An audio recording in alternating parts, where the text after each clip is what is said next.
அஸ்ஸலாமு அலைக்கும். Mutton Cola உருண்டை எப்படி செய்யறதுன்னு பார்க்கலாம். 100 கோலா இது மட்டன் எடுத்து நல்லா கொத்தி வாங்கிட்டு வந்துட்டு அலசி எடுத்து மிக்சியில் போட்டு ஒரு அடி அடித்து எடுத்து வச்சுருக்கேன். இப்போ ஒரு சட்டியில் கொஞ்சம் போல் எண்ணெய், இதில் சோம்பு, ஜீரகம், மிளகு, பட்டை, கிராம்பு, ஏலக்காய் எல்லாத்தையும் இதில் பொரிச்சு எடுத்துக்கோங்க.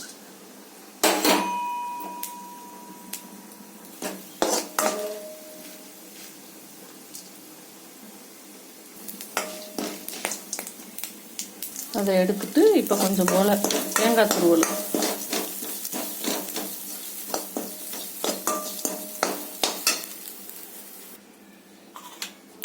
அதை வதக்கி எடுத்தாச்சு. இப்போ வெங்காயம் 100 சின்ன வெங்காயம் கட் பண்ணி எடுத்து வச்சுருக்கேன். அதை லைட்டாக ஒரு வதக்கி எடுத்துக்கலாம்.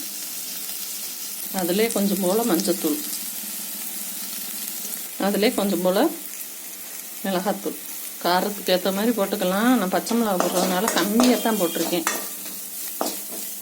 இதை வறுத்து வச்சுருந்த மசாலாவையும் அடித்தாச்சு. அதிலே தேங்காய் பூவையும் போட்டு மிக்சியில் 2 சுற்றி எடுத்து வச்சுருக்கேன்.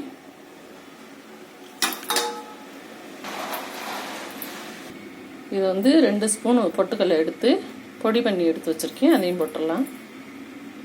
இதிலே கருவேப்பிலை, மல்லி, ஒரு பச்சை மிளகா எல்லாமே போட்டிருக்கேன். இதெல்லாம் தேவையான அளவு உப்பு போட்டு பிசைஞ்சு எடுத்துக்கலாம். இதை உருட்டி எடுத்து வச்சுக்கிட்டாச்சு. இந்த சைடு எண்ணெய் காயுது. இப்போ போட்டுடலாம்.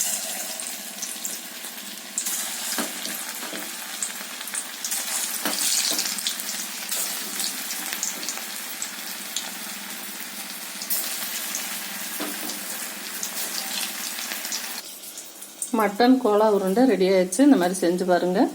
அஸ்ஸலாமு அலைக்கும்.